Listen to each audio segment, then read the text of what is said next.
तो चलिए बच्चों, RS अग्रवाल की एक्सरसाइज 8A के क्वेश्चन नंबर 11 को आज के इस वीडियो में कर लेते हैं। बच्चों, इस क्वेश्चन में हमें ये इक्वेशन दे रखी है, हमें इसे सॉल्व करना है, x की वैल्यू फाइंड करनी है।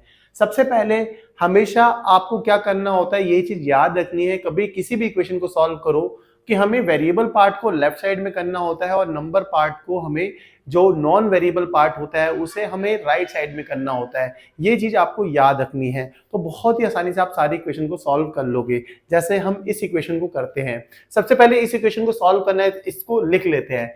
देखो इक्वेशन क्या है हमारे पास, 2x + 7 divided by 5 minus 3x + 11 divided by 2 equals to 2x + 8 divided by 3 minus 5।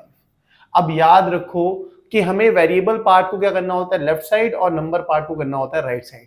उससे पहले एक चीज और समझ लो, जब कभी भी कोई भी टर्म्स के बीच में, दो टर्म्स के बीच में नेगेटिव का साइन आता है तो आपको ब्रैकेट जरूर लगाना है। जैसा कि यहाँ पे देखें लेफ्ट साइड में, ये दो क्या है, टर्म्स हैं, इनके बीच में साइन है नेगेटिव का, तो यहाँ पर भी ब्रैकेट बना दो और यहाँ पर भी क्या कर दो, ब्रैकेट लगा दो। ऐसे ही ये दोनों भी टर्म्स हैं, इनके बीच में नेगेटिव का साइन है, यहाँ पे भी क्या लगा दो, ब्रैकेट लगा दो। ठीक होगी बात? इतना काम कर लोगे तो भाई सारी इक्वेशन आराम से हो जाएंगी। अब ये जो वेरिएबल पार्ट है, इसे क्या लेके आना है, लेफ्ट साइड लेके आना है, तो लेफ्ट साइड ले आते हैं।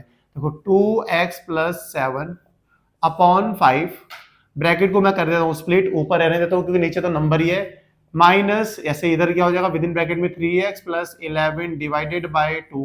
इस वेरिएबल पार्ट को अगर लेफ्ट साइड लेके आऊंगा तो क्या होगा, क्योंकि यहाँ पे प्लस का साइन है, यहाँ पे आएगा तो नेगेटिव हो जाएगा।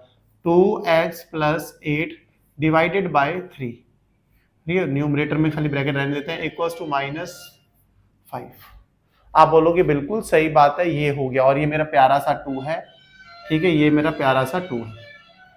अब हमें क्या लेना है, एलसीएम लेना है। देखो 5, 2 एंड 3 में कुछ कॉमन नहीं है, तो हमारे पास जो एलसीएम आएगा वो क्या हो जाएगा, तीनों को डायरेक्टली मल्टीप्लाई करो, जो भी नंबर आएगा वो आपका एलसीएम हो जाएगा। 5 2 या 10, 10 3 या 30, तो एलसीएम हमारे पास क्या आ रहा है, 30 आ जा रहा है। एलसीएम हमारे पास है 30। अब 5 को किससे मल्टीप्लाई, किस नंबर से मल्टीप्लाई करेंगे 30 आ जाए, आप बोलोगे 6 से, तो भाई 6 को न्यूमरेटर में मल्टीप्लाई कर दो, क्या है, 2x + 7 से। फिर साइन आता है नेगेटिव का, नेगेटिव का साइन लगा दिया। 2 को किससे मल्टीप्लाई करेंगे, 30 आ जाए, 15, तो भाई 15 से मल्टीप्लाई कर लो, किससे, किसको मल्टीप्लाई करना है, 3x + 11 को, फिर साइन है माइनस का।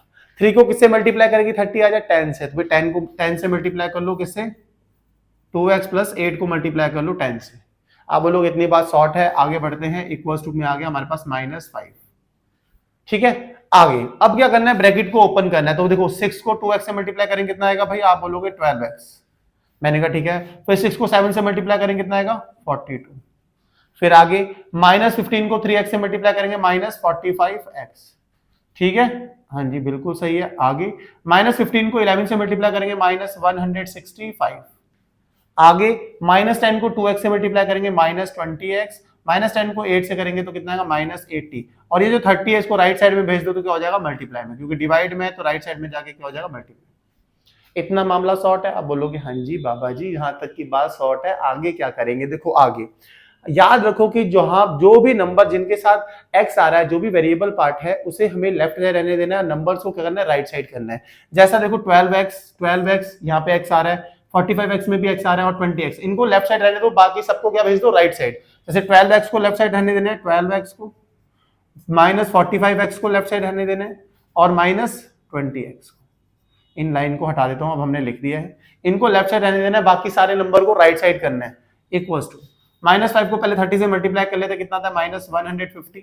सारे नंबर को राइट साइड भेजो, 42 को राइट में भेजेंगे तो क्या होगा, -42। -165 को राइट साइड भेजेंगे तो +165। -80 को राइट साइड भेजेंगे तो +80। सही है मामला यहां तक, आप बोलोगे हाँ जी सही है। 12x ऐसे ही रहेगा, जो नेगेटिव वाले हैं उनको दोनों को ऐड कर लो पहले, -45x -20x कितना होता है, -65x।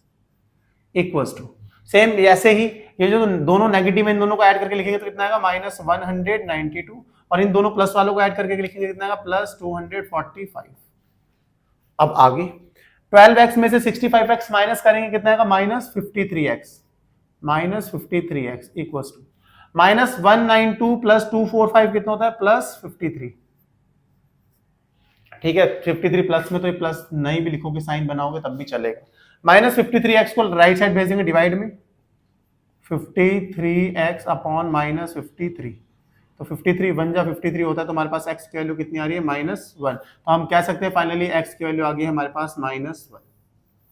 हमें यही करना था, x की वैल्यू फाइंड करनी थी, इस इक्वेशन को सॉल्व करना था, हमने कर लिया, हमारे पास x की वैल्यू आ गई है -1। मुझे पूरी उम्मीद है कि भाई ये क्वेश्चन आपको बहुत ही अच्छे से आया होगा। अगर अभी भी कोई डाउट रह गया तो कमेंट सेक्शन में कमेंट करना और बताना आपको हमारी वीडियोस कैसी लग रही हैं। अच्छी लग रही है तो अच्छा बताना, गंदी लग रही है तो गंदा बताना, बट बताना जरूर। मिलते हैं नेक्स्ट वीडियो में नेक्स्ट क्वेश्चन के साथ, तब तक के लिए bye bye, good night, take care.